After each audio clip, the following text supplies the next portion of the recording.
Fill your thirst beside the river. Wash the journey from your hands.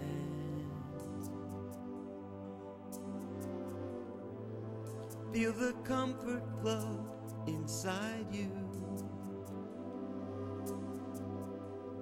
Come this far, you understand.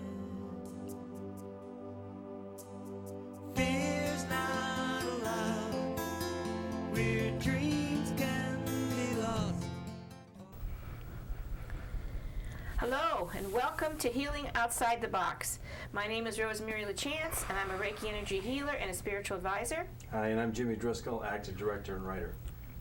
We are dedicated to providing you with food for thought, information, and answers to all modalities of alternative healing, spiritual development, animal welfare, environmental concerns, and so much more in the form of guest speakers who are experts in their fields. We ask you to embrace the show with an open mind. We will give you our contact information at the end of the show. Enjoy the show. We would love to hear from you if you have any ideas that may be interesting of the people or for our future shows. Okay, tonight is our 98th show. 98. 98.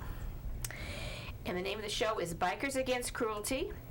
And we have with us VJ Peregolise, who is the leader of this group. VJ, How you doing? nice to have you here. Thanks for having me. Hey.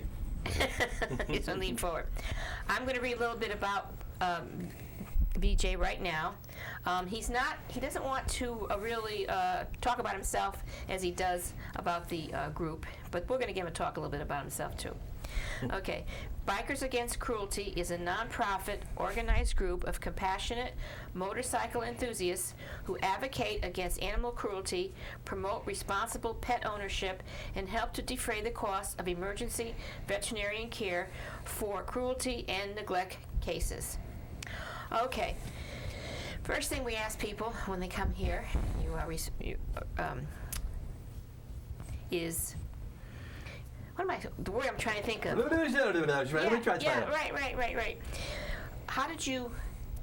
What made you get into this?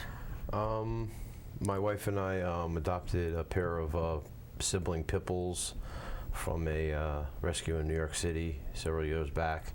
And just from that brief interaction with that, we kind of learned about how big the blight really was with these shelter animals and rescue animals, the abuse, the cruelty that goes on.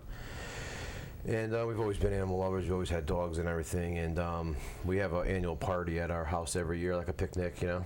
Mm-hmm. And my wife suggested that why don't we just have everybody bring a shelter item, dog food, blankets, cleaning supplies that the shelters could use. And we got a really big reception with that. Great. A lot of supplies. And my wife decided that why don't we just make this official. She reached out to our closest friends that were, all animal lovers themselves and bikers.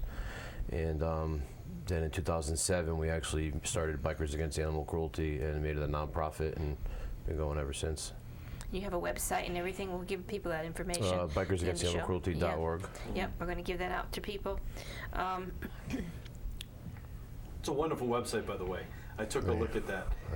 If any of you get a chance, when we give you the information, take a look at this, because what I really enjoyed about it is you have the case studies of the animals that you've rescued from all over, from like North Carolina, South Carolina, Georgia, right?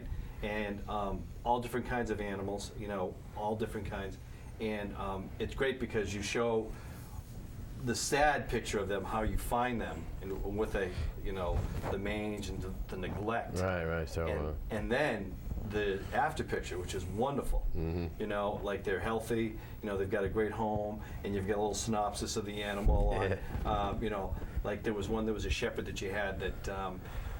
They did an operation because it had like a dysplasia or a problem in the hip, and all of a sudden, there it was, nice and healthy. Yeah. Still wasn't favoring that leg, but but still, the outcome looks really great for these animals, which people like myself, and I know especially Rosemary, say, animals need so much love, because they have so much love to give in return, Because I think that is our main goal with it, is mostly, supplementing or paying in full if we can the vet bills of neglect and abuse cases of any animal. as long as there is another organization willing to step up, and we don't have a rescue facility. You know what I mean? We don't add that. So if a rescue facility is willing to take the dog in, then we're willing to help with the medical bills and hopefully get it adoptable, or at least give it some quality of life.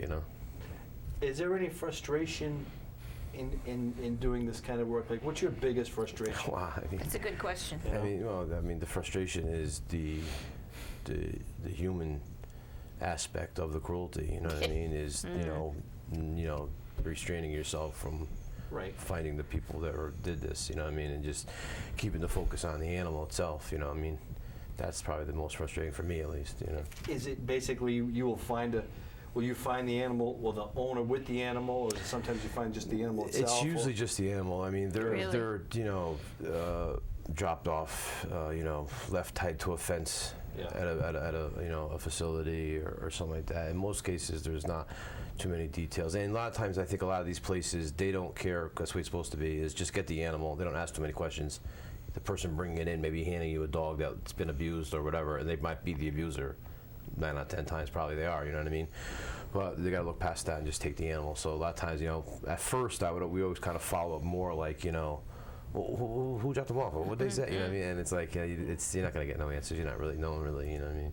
You find that you just got to look past that. Do you ever get a call with somebody that is abusing an animal and they want you to come and help? Yeah, sometimes we get calls, people are saying, like the guy down the street's doing this or doing that or something like that, and you kind of check it out, but we don't really get into that too much. You should all get a bunch of motorcycles, pull up in front of them, get out there, these big burly guys, and say, hey, right? Yeah. Put a little fear into them.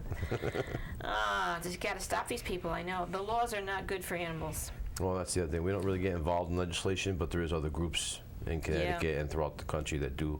That's their main focus, you know what I mean, which we support that. But, the laws are just, they're nothing. Do you network with these other organizations?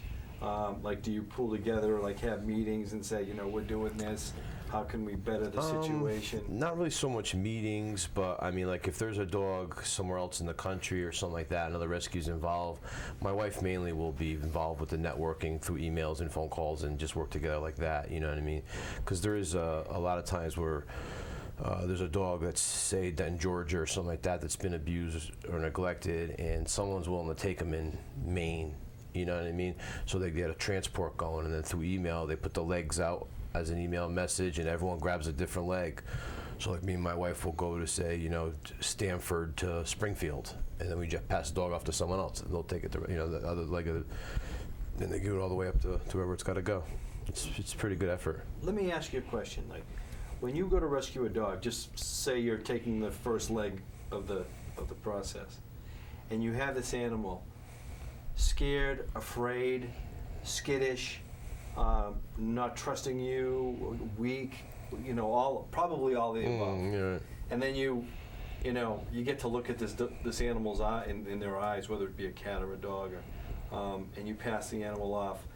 Do you finally get to hear later on, weeks gone by, how the dog meets its destination and how it's doing? Because we try and get involved in anything that we help out with. We try and follow through all the way with, let us know the after picture, like so much, as you say, you know what I mean? So a lot of times, we do get the happy ending, you know what I mean? You get a picture of the dog when it finally makes it to its destination with his new family or something like that, and it's nice, Yeah.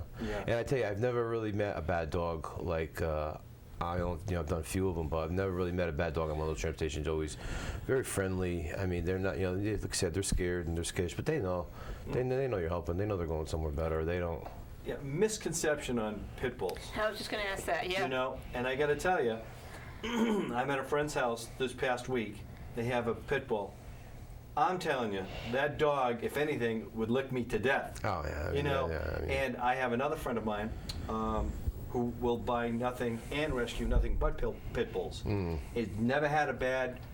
There is a very lot of organizations that focus mainly on pit bulls just because they're the most in the system. Yeah. They're so overbred and just, the most abused dog. I mean, we work with the ACO, and the animal control officer in Bridgeport, and he jokes and he says, I have a dog, I have pit bull and whatever you want. You know what I mean? Every other, you know what I mean? They're just, the pit bull breed is so dominant. And they are wonderful. We have 3 of them ourselves, and, you know, they're the best. I mean, we really advocate for them, the breed as a whole. Yeah. They're gorgeous, too. I know Dave down at Animal Control in North Haven. He's been on our show. And I go to visit him like once every few weeks and see all the animals. And some gorgeous pit bulls, the most beautiful faces. Oh, yeah. Oh, my God, they're so gorgeous. And they're so diverse, too. You know, they're different colors and different sizes and different, you know. The heads are all different shapes and sizes and different looks. And, and they're so nice. They're just standing there like, me, take me, take me. You know, just my heart. I want, everybody, come home. We'll take you all. Come on, everybody. Jump in the car. You know what dog nips the most? The Chihuahua. If you own a Chihuahua, you try to get next to the person who owns a Chihuahua, forget it. It'll come at you. I got bit once, but when I was young, I was Cocker Spaniel. So I mean, it's you know, the little guy. Cocker Spaniel bite? They always seem so gentle. No, this one. Don't turn your back on him. Right for the ankle. Yeah. Real mean. Cocker Spaniels. How about that? See, people don't know that. I know Chihuahuas can be. I know someone who called his killer. Well, they got the Napoleon complex, you know. That's what it is. Yeah, the pit bull got nothing to prove. Yeah, he's laying in the corner. You know, he's not worried about you. I'm cool, man. I mean, I could take you on, but you know, he ain't worried. That's great. I have another instance where I have a friend of mine, I should say. He rescued a dog, and the dog was out in the wilderness for like 6 months, and they had like black lab in it, and I'm looking at the dog, and it's real skittish, tail between the legs. And the thing was, but had a separation anxiety. He's trying to get close to the dog. The whole behavioral thing, trying to hook him up with our other guest that we had on like a dog whisperer type of situation where he's trying to establish a relationship with the dog. And I'm watching him with the dog, and if he walked away from it, the dog will come to him. If he turns around, the dog will step back. I was with another friend of mine, big guy, dark sunglasses. Walked right over to the dog, good dog, began to pet the dog, extremely responsive, which you would think the opposite. Exactly, right? And then me being next to it, just sitting by it, would get closer to me. But as soon as the master came over and tried to put a leash on him or something, real skittish. I'm looking at this dog, and I'm watching him, and I'm watching his behavior, and all of a sudden I stopped and I looked at its face. I go, dude, this is half coyote. The ears, the nose, and his behavior trying to get under this tree when he was on the leash. I'm like, that's why. Sure. You know? But very docile, just very jumpy. You know what I mean? Which was very, very interesting. So that's probably why the dog was found out in the woods. Sure, You know? He must have been very interesting looking. Very interesting looking, because he was unique. Yeah, right. You know, you could tell. It's coyote ears, you know what I mean? It was the ears, those ears. Yeah. They were up. You know? Right. Oh yeah, that's not like a pit bull. No, it wasn't like whatsoever. You know. So wow. Okay. You hear of the half breed, you know, with the wolves too. Sometimes like shepherd wolf mixes. Like they're kind of tough though with that, having that primal side in them. You know what I mean? You really got to be careful with those. You know. What about cats? Do you do cats too, or just dogs? Yeah, no, we do cats. We'll do any animal that you know is you know fall victim to abuse or neglect. Really, we have no. It just seems like a lot of dogs, you know what I mean, and a lot of pit bulls, you know, that is the majority. But it's, you know, we do a lot of cats. Yeah, there are a lot of cats. Sure. Cats Plus too, the feral cat colonies and stuff. You know what I mean? We have a project within the organization we call Max's Project, and we supply shelter and even like a kennel for dogs that are tethered. You know, you find these dogs that are just tied outside 24/7. You know, I mean, we don't approve of that at all. That's terrible. But if that is the case, then we rather at least see that dog maybe taken off the chain and put in a kennel with a doghouse for proper shelter. You know what I mean? If they're going to do that, if they're not going to release the dog or, you know, whatever like that. And part of that is we get donations of dog houses to us, old dog houses that people don't use, so like that, and we use those for that.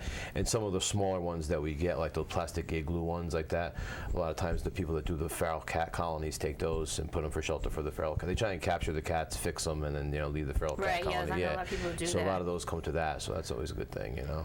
But these dogs that are chained outside all the time, are you saying that you give that to the owner, the doghouse? Yeah. And tell them to use it?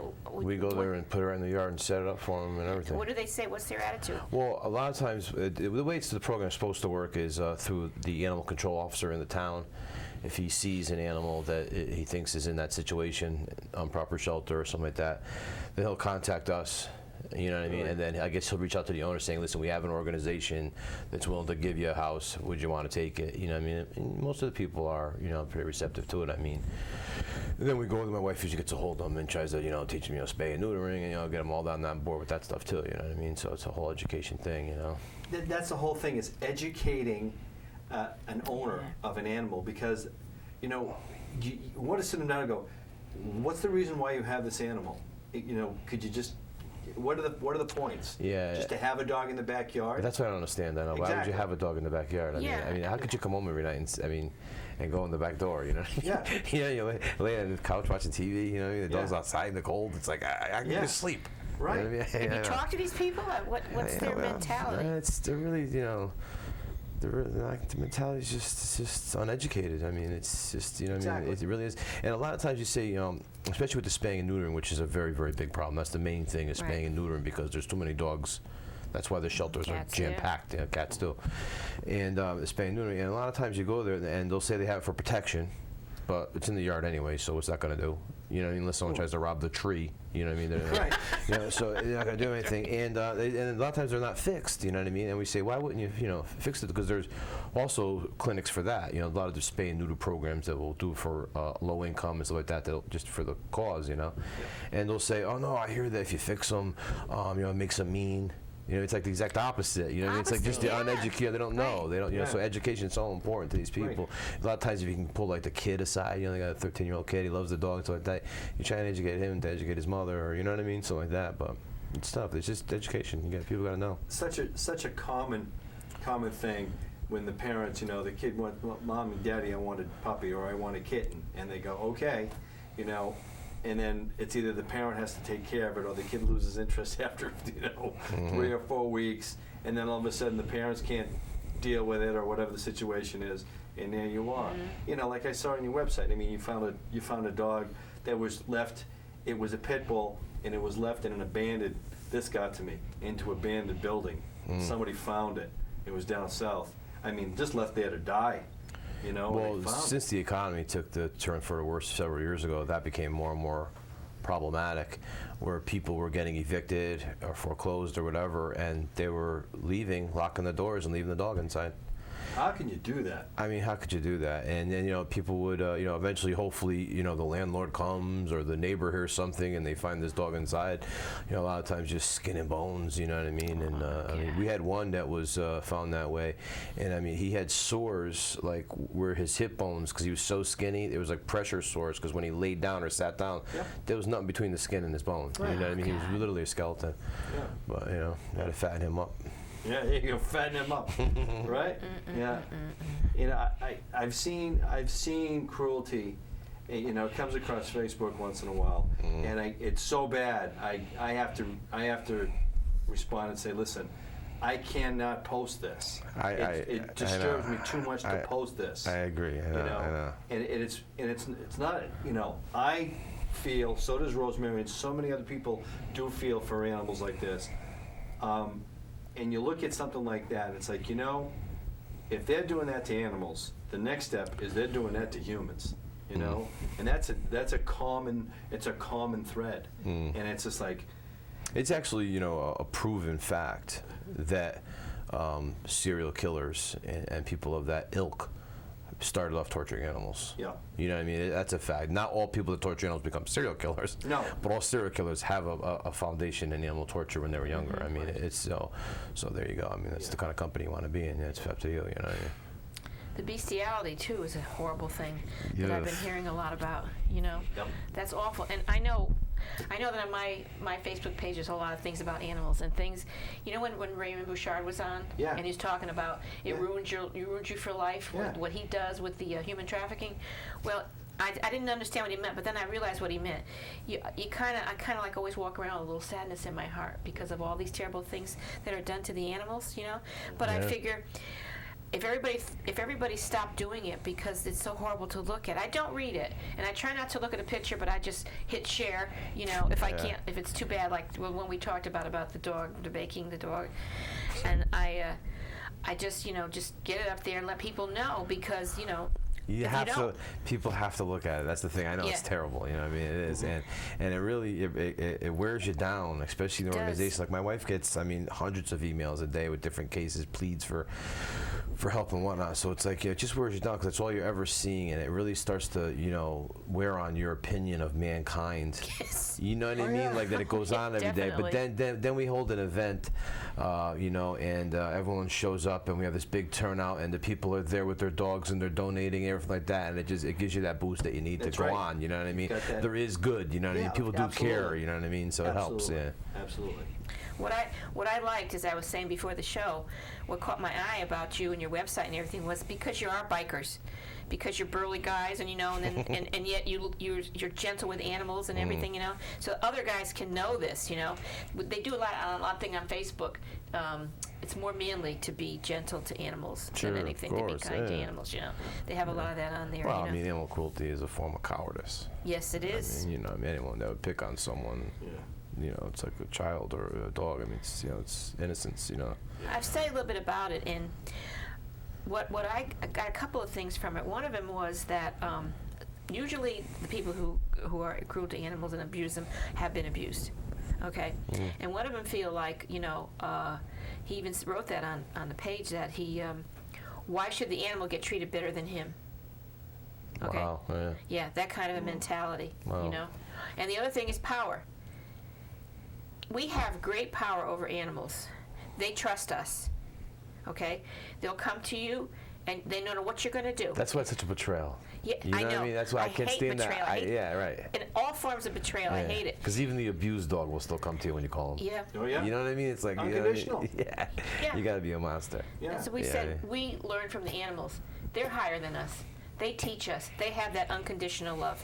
They really do, and they're here to teach us. They really are setting the example, I know, but Yeah. we're just, We're not getting it. as a whole, no, we don't get it. We're yeah. not getting it. Man is thick. Yeah. It takes a long time. I'm going to say the minority don't get it. I'm going to say the majority do get it because we all You're probably right, yeah. all in our DNA we have in our DNA compassion. More people are more in tune to it. People who are deprived of cannot find their compassion, go the other way.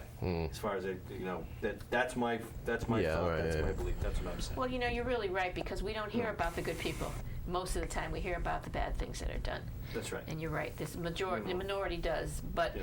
it's up to the majority to stop the minority and educate them, right? Which one thing is that, we can say what a tragedy it is when you find a neglected animal, but even with all your hard work, your wife and everyone else who's involved, out of that tragedy comes such a reward because there's somebody on the other end, even if they're overwhelmed, are willing to open up their heart and try to find a home Right. for this animal, because that animal can change your life. My animal changed my life. Yeah, right. I didn't even want a dog. Yeah. I didn't want one. I didn't. Yeah. And all of a sudden I've got one. Yeah. And this dog taught me patience, taught me, hey, sit down with me and check things out, because it's pretty cool. And it was just like, oh my God, that whole thing with the unconditional love. Yeah, right. It's- Besides that whole thing about, the eyes and those ears and them nudging up against you, that unconditional love, we learn, like Rosemary says, we learn so much from them, yeah. you know? You pay attention. Yeah. Mhm. Oh yeah, they make you pay attention, Yeah, right. you know? And I found out too, and I'm sure you found this I'm sure on your part, the energy that you share with other animals, and you rescue an animal, the animal knows that you're there to rescue them. Yeah, I think they do. They definitely sense that. I mean, because a rescued dog, they really are appreciative of it. They seem to really, you know what I mean? Yeah. They really embrace it. Yeah, it's nice. Yeah. And that's the thing too, like you said, even when you find a case of severe, something abuse like that, and it's like you could look at it two ways, like, oh my God, the poor dog, or you could look at it, thank God we found him. You know what I mean? So try to take the positive out of it. You know what I mean? Like he's That's okay good. now. You know what I mean? So you gotta look at it that way too. Yeah, absolutely. Absolutely. I have a rescue cat that was like 8 pounds. They found him out there, flea bitten, Oh my God. just a mess. And It was from the animal control, and I didn't want to get another animal. I always had dogs. Then a cat found me, and I learned about cats. And then I got another couple of cats. He literally came to the house. I said, God, if you want me to have another animal, you send him to me. Well, he did. One day there was this cat on the screen. Meow, meow. What are you doing here? It wouldn't go away, and so he became mine. And and on and on like that. But this cat was a rescue cat, and I said, nobody's gonna take him. He's so ugly. He was so ugly. Oh my God! But he had big, beautiful green eyes. The rest of him, all flea-bitten, scabs, everything. They cleaned him up there. They took him to the vet, and they got the fleas, rid of the fleas. Tried to feed him, and he ate a lot. And I kept going back. I said, all right. So finally, I took him. He blossomed. He's a long-haired tabby. Wow. He's got all this hair. He's got this gorgeous tail where he had like maybe 3 hairs on the tail. Wow. He's bloomed and so beautiful. And his personality and loving. See that? I have never met a cat so loving. He loves everybody. Company comes over and he's there like, oh, I want attention. Give me a little attention first. Got to get a little petting. Well, he will without for so long. Yeah. That now he wants to get as much as he can. And he's good. I have there's a cat neighborhood that I have him come over, and they have play dates, and they come over and play together. You want to have a play date with Simon? Okay. And they play and they have a good time. So he's just a loving. You just never know. Right. Yeah. I was going to say this before. I think that a lot of people should. The groups that take the animals and give them to someone should try to educate the people more.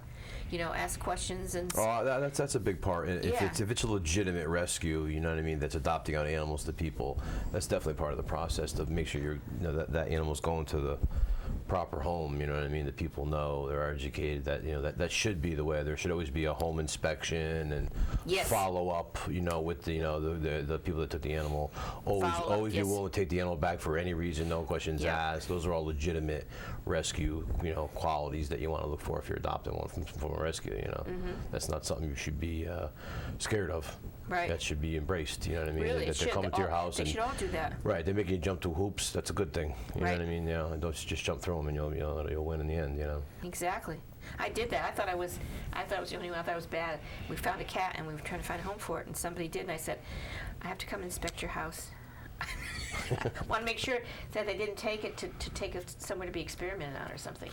So I went and I checked the house out. With the pit bulls and stuff like that, because they could very easily wind up bait dogs, fighting. They could have ulterior motives other than a family pet. So you really got to be careful where they're going to. Because people list dogs on Craigslist. It's like you don't know the person coming to your house going to do with that puppy. You know what I mean? That's insane. You don't do that. Right. I know. So that's a big part of it too. This is a funny story.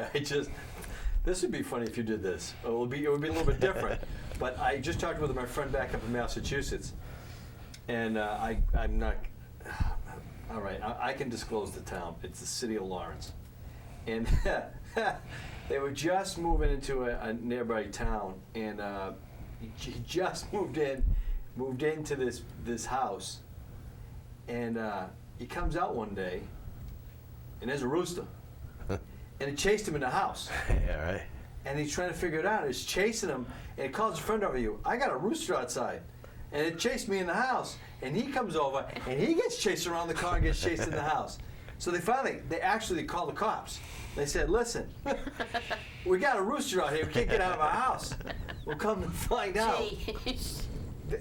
In the nearby house, the thing got loose. There was cockfighting going on in one of the houses next door. Wow, yeah. So it actually opened up a huge investigation. They broke up a big, cockfighting. Yeah, they broke it up. So he was a hero rooster. Two guys getting chased around the car, trying to get away from. He wasn't really chasing. He was saying, "Come with me, get over here. Where are you going? Don't run away. Come with me." Right?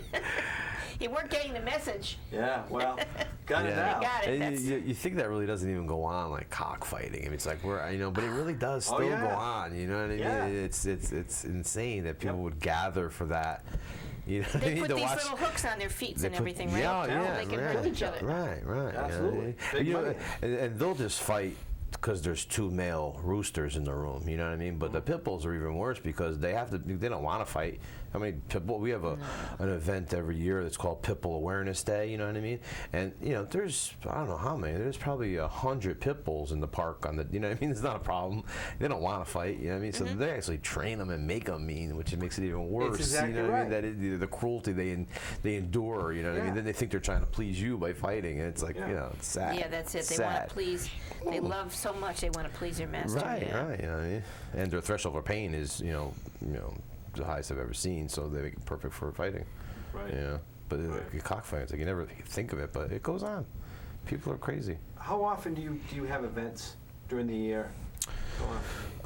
We do about 4 major events a year, really. You know what I mean? We have a couple supplemental, small ones there. We do a Cinco de Mayo party, usually on the weekend of the May 5th, which is actually the original party that started off as our first fundraiser. In the summertime, our biggest event, we do a motorcycle rodeo and adoption event. A motorcycle rodeo is, there's different events that you perform on your motorcycle. There's a barrel race on the motorcycles. There's a slow race. Who can go the slow? The last one over the finish line wins. You know what I mean?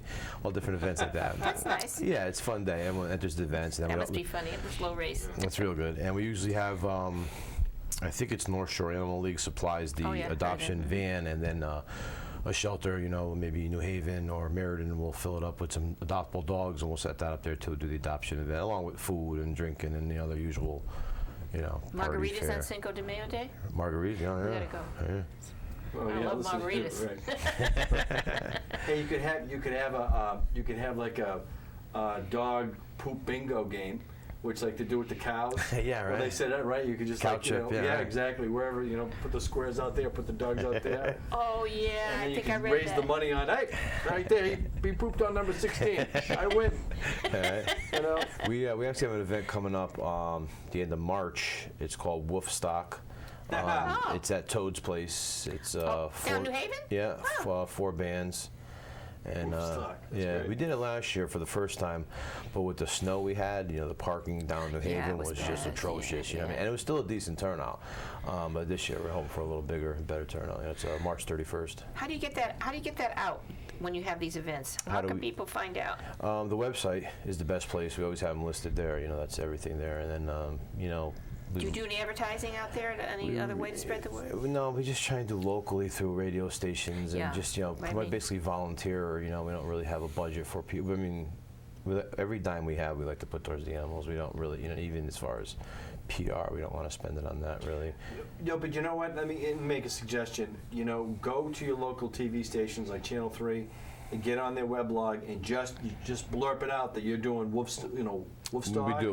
We take all the community calendars That's great. and stuff like that. Yeah, that's good. There's also a lot of biker event websites and biker that's good, reports. yeah. So we got that too. The animal crowd and the biker crowd. That's the thing. Is it's not only just bikers that come to the events. It's a mixture of both, and there really is two groups that get along. I mean, because. That's basically what so many bikers that we know. Who has a parrot? Who has an iguana? Who has dogs? I mean, everyone was an animal. Everyone has a pet. Everyone had an animal. So it kind of worked together good. The biker and the animal thing. Both worlds. That does work together really, really, really well. So you don't take in any animals yourself? No, we don't actually have a rescue facility, like I Okay. said. But our main thing is supplementing the medical bills in the cases of the abuse, as long as the rescue takes the dog in. So you get that by donations? People donate? Right, that's our main thing is fundraising. That's what our organization basically does. And with the events we do, and through the website, we also we sell T-shirts and stuff when we have the events and stuff like that. And that money goes into a kitty, and then we, as the cases come in, we divvy up to what we can pay and stuff like that. I mean, we hope to one day be able to just pay bills in full. Sure. You know what I mean? But we just don't generate that much money yet, that kind of money yet. We're hoping to move along. We've been growing, and so hopefully one day that's going to be the case. How long have you been doing this? 2007 we started. Okay. So it'd be 5 years. Yeah, the 5th year. So this it's year. grown. It's grown a lot. Yeah, it has. There's actually we have a representation in Florida now. Around there, Illinois, stuff like that. That's She just great. that lady out there just had a big event at a bike show, like at the cycle, like a cycle world show or something like that. She set up over there and did really, really well, trying to generate membership and donations, and she did So a little bit of both. How did you find out about this, or did you? She contacted us through the website, wanted to join the organization, but we're basically a Connecticut organization just because that's the majority of us were from. But she being out there, we kind of just, gave her a little leeway to do something like that, and she organized this event and got herself in there in the vendor space, and she really did a nice job, generated some money for us, and try and generate some awareness to hopefully get some members and eventually build the numbers up, make it a national organization. Sure. How does one go about starting something like this? Yeah, what you did. You started. You and your wife. How did you? And some friends. How does one do that? Say someone's listening out there that would like to start something like that too. Well, it starts with just organizing the ragtag bunch you got. Just have a meeting, talk about what you want to do, get a mission statement, whatever. Get a goal that you really want to accomplish with the organization, and then starts all the the paperwork end of it, like the administrative, starting a 501c3 nonprofit, filing for all that stuff, which I really wasn't involved in any of that. So, but it's arduous. You need to get all that done, but it's the right way to do it, and then that opens up a lot of doors for you too, being a legitimate nonprofit. You want people to understand that when they're giving money, that it's going to a legitimate thing. Going to a legitimate cause. So let's go, VJ. How about this? One day, it's not me. One day you're at home, you get a phone call, you get an anonymous phone call, you get an anonymous donation for $100,000 for your organization. What would you do with that money? Put you right on the spot. Yeah, I'm sorry. I wouldn't. I wouldn't know where to begin. But it would probably start off with trying to secure a facility and actually make it a legitimate rescue. You get someone who says, you know what? I've got money that I can donate to this, and I want to. This is a great cause. If there's anybody else listening out there, here's the guy right here. Here you go. The check is wide open. Yeah, that'd be the land, building something where we could set up an actual facility and actually take in dogs. That would be the dream. Would it be all animals or all animals? all animals? Yeah, I would love to have all animals there. Yeah, definitely. Yeah. Horses and that'd be great. Yeah. I was just going to ask you, have you ever rescued any farm animals like horses and cows? Yeah, we've helped out with some of that. All the King's Horses, I believe the name of it is. She's in North Haven still, or no? She moved to Brantford. She's in North Brantford. North Brantford now. She used to be right in North Haven. She runs it like that. So she would take in the horses, and she had even that too. It's you see in the news a lot of times these horse places get raided. You know what I mean? They're just they have 75 horses on this property. It's like it's terrible. And they starve them. I've seen starved horses. Well, they got nothing to eat. They're eating weeds. They're eating moldy hay. It's terrible. Oh, I don't understand it. What about like pigs or cows or anything like that? One of our members actually has a pig that fell off a truck.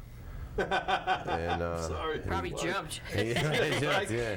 And he has the pig living at his place. He has a place, I believe it's Happy Feet Retreat, and he's got mostly llamas, those alpaca, like those type of animals. That's what they call them. He's got mostly a lot of those up there, ton of goats and stuff like that, dogs, and it's a really nice that place. That pig must be skittish on Sunday and Saturday, right? Breakfast is late, and I'm not on the plate yet. Since I have, got on Facebook and all these people, we all attracted to each other, putting everything for, especially the CTV for animals, where they have the cameras in the slaughterhouses. Oh, really? To make sure that they don't hurt the animal. They're going to die anyway, but that means that they're not Listen to this. Cruel. I just came back from Fairfield, Iowa, 2 weeks ago. My sister lives out there.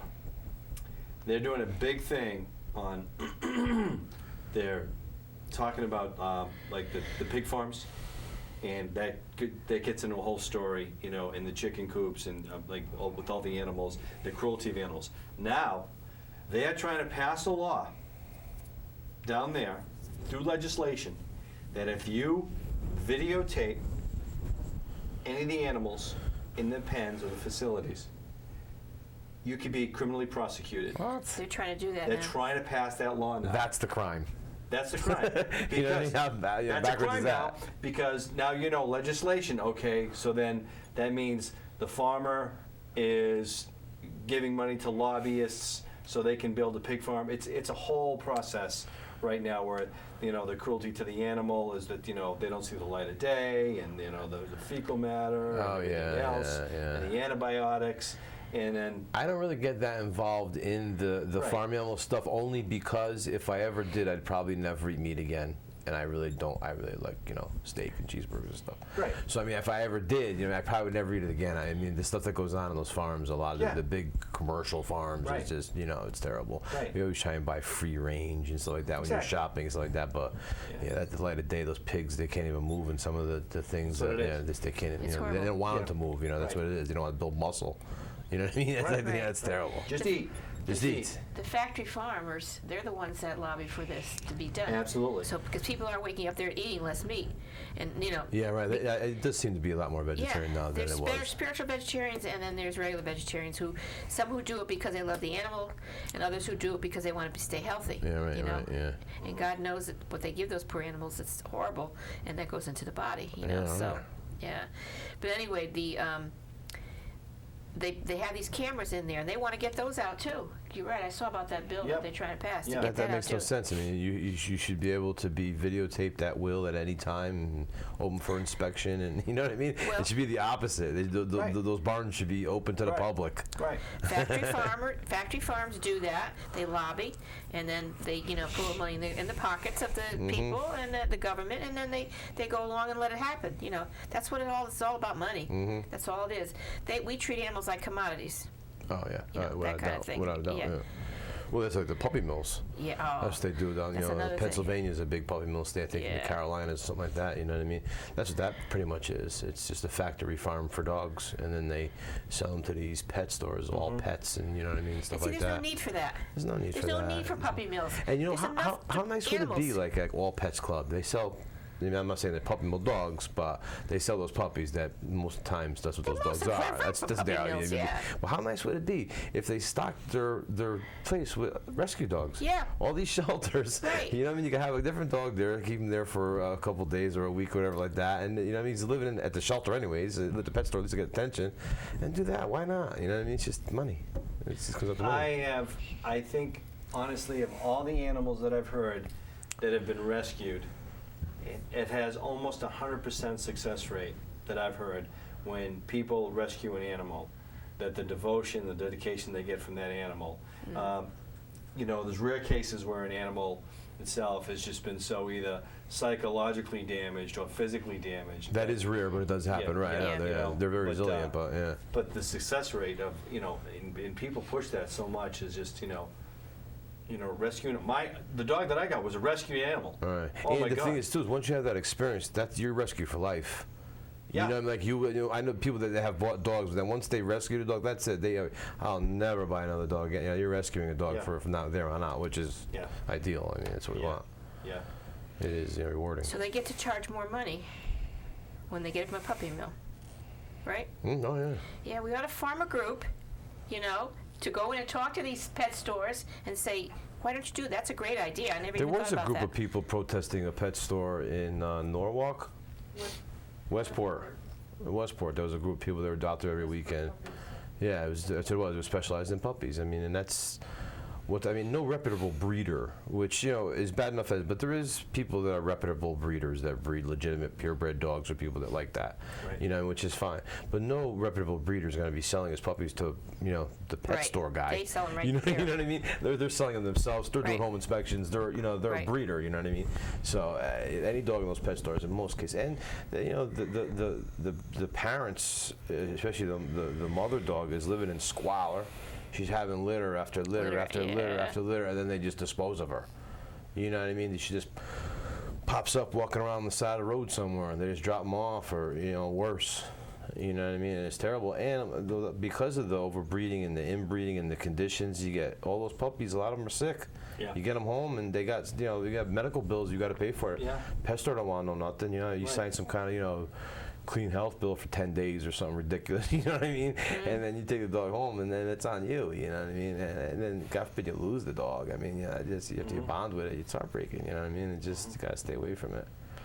I know a woman who went to a breeder to get a dog, and she saw the dog, the female that was having all these litters, and she asked about it, and they said the dog had about 10 litters and everything. And the woman said, I want her. Yeah, right. She's Good. not going to have another baby. That's good. Yeah. I want that dog. You want to sell that dog? Well, the man wanted to sell because he wanted the money. He sold her this dog, and she was a doll. Sweet little, smart.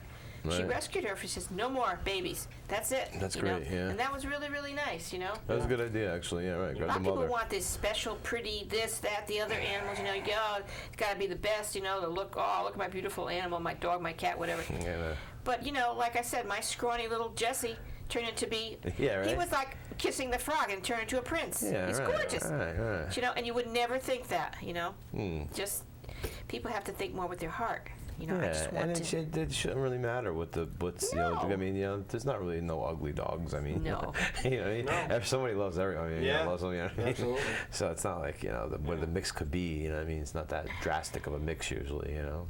I'm waiting for the day you get a phone call like, we got a mountain lion here. We got a lion. Yeah. Needs a home. Yeah. Right. Yeah.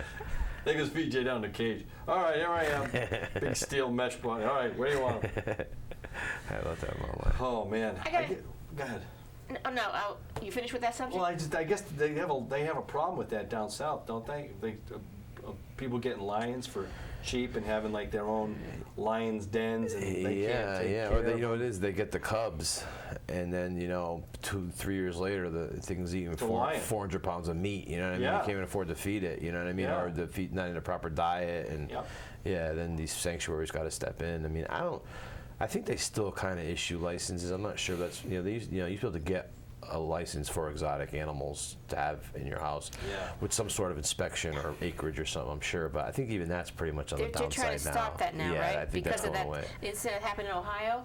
Yeah. Where the man had all those exotic animals. They Oh let Oh my loose. God, was that terrible? Yeah. And they go around and killing them instead of capturing them. Right. I mean, can't believe did you that. see some of the pictures? There was Yeah. like 7 Bengal tigers dead on the Yeah. ground. It's like, Yeah. what were they thinking? You know what I mean? I know Yeah. the They cops were were just thinking, oh, The because cops have- I'm going to shoot That's him. what it was. That's what they were thinking. Men, you get that rifle in their hand. I like, can't I think on that issue, they were not educated enough to how to wrangle, a wild animal like that. It's not a dog. It's a call lion. somebody. We'll tell you how to do Well, it. it's running. Common sense. Here we go. Common sense. We were Right, talking and about. a lot of them were shot on the property, where all they had to do was close the gates Yeah, and then that's what I get mean. someone down that knows what they're doing. You got Yeah. a couple days; they're not going to die overnight. Right. You know what I mean? Fly somewhere with Exactly. a zoologist in, or you know what I mean? Exactly. And at least evaluate the animals, because a lot of them they said the guy they were healthy. Grizzly bears, they shot grizzly bears. I mean, they were healthy. I mean, it's like they could have went to zoos. They could have. I know that was a terrible Exactly. scene, man. That was bad. No, I know we like to think nicely of them, but this was a massacre. But then again, This the is a guy that massacre. cared for those animals and supposedly loved them for all those years, and then he had, I guess, legal issues or whatever like that. He killed himself. Yep. And then he opens the gates, and knowing the fate of those animals is probably gonna be death. You know what I How mean? could they do You got that, tigers yeah. roaming around. The kids and stuff. They can't risk it. The ones that were outside the perimeter. You know what I mean? But didn't they even shoot like a giraffe or something? I don't know about that. You know, I think there was something. But I It was know like, about they- all the tigers They were and shooting other lions. animals too. They weren't really, they shot a baboon, I think, or something. It was like, Yeah, I mean, that that seems they a little, did, yeah. it's not really It's gonna, crazy. It's not It's gonna get just, you get that rifle hunter thing there, oh boy, what I Here did. we go. It was at Rosemary, night. with Something happens. the hunted thing. The You and that hunter hunted thing, thing, Rosemary. The hunter thing. There's Yeah, enough animals. You don't have to go killing an animal to eat Yeah, it. I never was, turned on to it as a kid or anything, so I never really embraced it. I never. It's a sport. So, I never saw the sport in it. I mean, yeah. What sport? The animal doesn't have a bow and arrow. The animal doesn't have a gun. It's not a sport. Yeah. It's murder. Yeah. That's all. Murder. Oh, that's why they should arm the bears. That's right. They should arm them all. Train bears to shoot. Yeah. I mean, it only makes sense to Smokey. me. Get Smokey. Train him. I think I first heard about you. Somebody did a write-up on you in the paper, or you're on a TV show somewhere. Yeah. That's how I first heard about you a long time ago. Yeah, we've Yeah. had a couple different little newspapers and stuff. It was on maybe Fox 61 once or twice, for different things. I think it was something like that. Yeah, one time somebody Somebody broke into Meriden and stole the donation jar. Remember, from inside the front door? Somebody broke into Meriden Humane Society and stole the donation jar. Yeah, I at the think front I door. read. Yeah. We installed the camera system and stuff there. We bought it too and installed it. We installed a couple camera systems. We actually put one in Bridgeport, so you could watch his outbuildings there with dogs in them, and you can watch from his office in all the outbuildings. New Haven Animal Shelter, we put one in there too. Someone Yeah, stole I've a been puppy down out of there there, one yeah. time. Really. So yeah, that's a good thing to do. You know what I mean? Just to have these facilities are on shoestring budgets, even the city ones. You know what I mean? They don't really offer No, much to they those don't. guys at all. I No. mean, it's They don't. if they had their way, they would just put dogs down. You know, and you get a lot of these I good know. animal control officers that really want to try and adopt them out. You know what I mean? They So- do, like Dave in North Haven. He's a great Is guy. it? Yeah, right. You know what I mean, so those are the ones you want to help. You know, Hamden's been trying for years and years to get a kennel there. They put their dogs in North Haven. they share. Yeah, Yeah, they share that, and there's not enough space. North Haven's not big, yeah. and they've been wanting, the townspeople want to get the kennels and stuff, but they won't put the money out No, for it. it's actually part of the police budget. You know what I mean? But it's like the redheaded stepchild of the police department. They really don't. Yeah, There's no money left over for that. It seems, even the facilities they have, a lot of them are just so run down. And, I mean, they're just beat. maybe the people stepped up and donated some money for them to do that. Yeah, right. You don't know, That is a or- good idea. Is to get organized in your town and reach out to the animal control officer and have an event down there one day. Bring the dogs out, try and adopt them, create a buzz. You know what I mean? Get donations. It could be I done. just thought about something. Say the one like Hamden doesn't have a shelter, and I don't know, maybe other ones. Maybe some people who have land could offer, okay, if you find them, bring them here. We'll keep them here, and then you try to find homes for them and stuff like that. I bet there's a lot of people, especially up here in New England, in Connecticut alone. Lots of Well, they do that on a smaller land. scale, basically for the rescues. Foster. Right. People foster the Foster, dogs. You yeah. know what I mean? Which is nice too for the adoption because most fosters have multiple dogs because they're dog people. You know what I mean? And the dog gets to live with other dogs, gets house trained somewhat. You know what I mean? Whether there's kids there, so it gives the dogs a little bit of an experience. At least when someone does come to adopt, you got a little background to give them. Hey, he's fine with cats. He's fine with dogs. He's been fostered. He's living in a home. He's not in a kennel. A lot of times they're kind of cooped up. Who knows how long they've been there? Mm-hmm. Get that dog home. He could have some issues. Just from the kennel itself. Right. Makes them crazy. You know what I mean? So. You know what I'm thinking also too?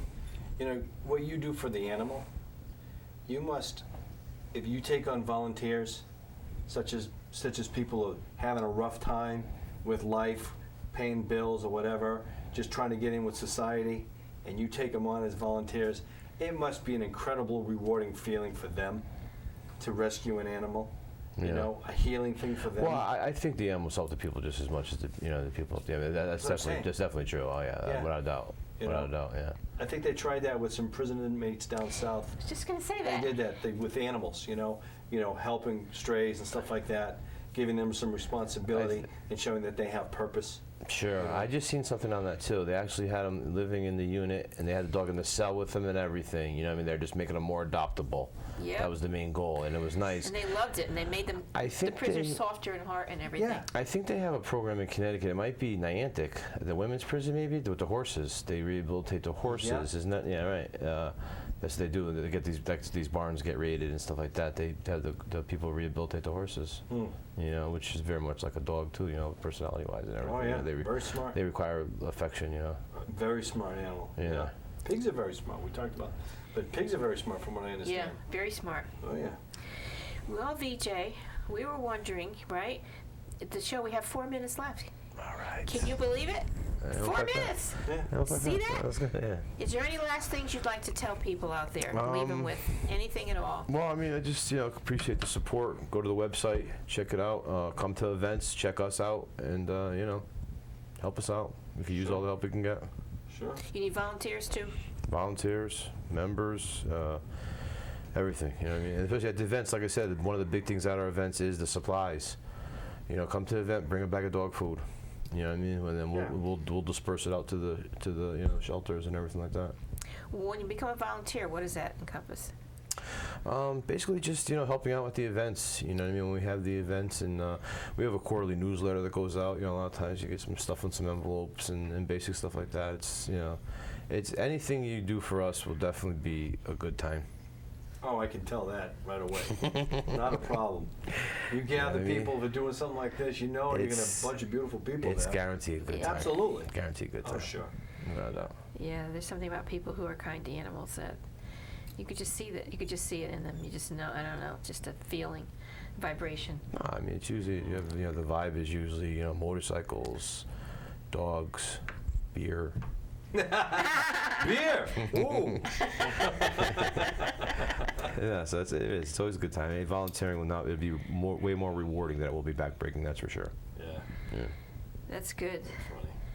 That's good. So, anyway, we still have a few more minutes. I was going to ask you, fostering. When they foster, what do they actually do? Do they get any help to do that, to foster animals? They usually get some assistance through the rescue, food-wise and stuff like that. But other than that, that's it. They'd probably help you out with the food, but it's up to you to train that dog and help them. That's the goal, is to get the dog, make them more adoptable. It's not so much training And the dog. so they do it from the goodness of their heart, then, right? Oh yeah, fostering. I mean, definitely you got to be a very good person. And plus, then a lot of times you have a dog for a year, and then they find a home. I mean, that's tough. Yeah. We say we call it failed fosters. I mean, we've had it happen to us too. They go, Sure. I'll just take him in until you find a home for him. Then it's like, oh, yeah, he's mine. Yeah, I'm gonna keep him. You know what I mean? Yeah. I'll take a third one. You know what I I mean? don't know. I don't know if it's so much about training the dog. It's training the owner. Well, that goes without saying. Yeah, that's training the owner. That's what it is. Yeah. Yeah. Dogs are pretty much simple. They're fine. They're fine. Yeah, We're the ones with really. issues. Yeah, right. Yeah. Yeah, it's the owner. I don't understand. That's right. You don't understand. I mean, an occasion happened to us that I'll share, talking about the foster people. I got about 1 minute. I got to say this really fast. My daughter found this cat on the Q Bridge, not the Q Bridge, the West Haven Bridge. I say, oh my God. And took it home, black cat, and he was scraped up and everything else. And we tried to find a home for it. Turned out he was HIV. Okay, to try to find a home for it, and went on the web, and for pet finders and all that, they found this lady. This lady we called. She says, "Oh, I want to take him. I have another cat like that, but and they have a nice place to play. But my cat has some kind of a respiratory problem. Thank you. And as soon as he gets better, so I called 2 weeks. Not yet. The doctor says, So we let some more time pass. Meanwhile, we're getting to know this cat, right? And then I call again another month, and I talked to the doctor the other day. It's funny you called, and she just kept stalling. And pretty soon, my daughter says, "We love him. We're not going to get rid of him." I said, "That lady was an angel in disguise. Yeah, right. She knew what she was doing. I never met the woman, and she just kind of faded away." Yeah. Right. So Wow. that was it. So anybody want to do that? That's a good thing to do. Anyway, it's over for now. But thank you for being here. It was Thanks for having me. I fantastic. appreciate it. Nice to I'll meet lean you. over now. There you go. Okay, we're going to give them your information now, your contact information. To contact information for BJ Peregolise is Bikers Against Animal Cruelty. Email administrator at bikersagainstanimalcruelty.org. The phone number is 203-234-6135, and the website is www.bikersagainstanimalcruelty.org. To learn more information about this show or any of our past shows, please contact us at healoutsidethebox@yahoo.com.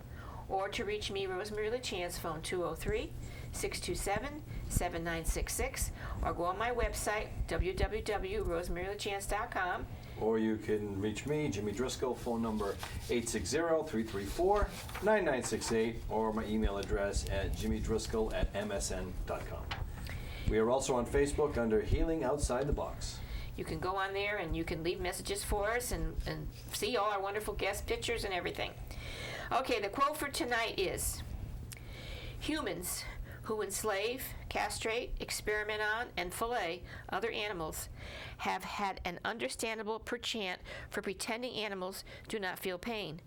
A sharp distinction between humans and animals is essential if we are to bend them to our will, make them work for us, wear them, eat them, without any disquieting tinges of guilt or regret. It is unseemly of us who often behave so unfeeling toward other animals to contend that only humans can suffer. The behavior of other animals renders such pretensions specious. They are just too much like us." And that's by Carl Sagan. Okay. Good night, everybody. We'll see you next time. Wash the journey from your hands. Feel the comfort flow inside you.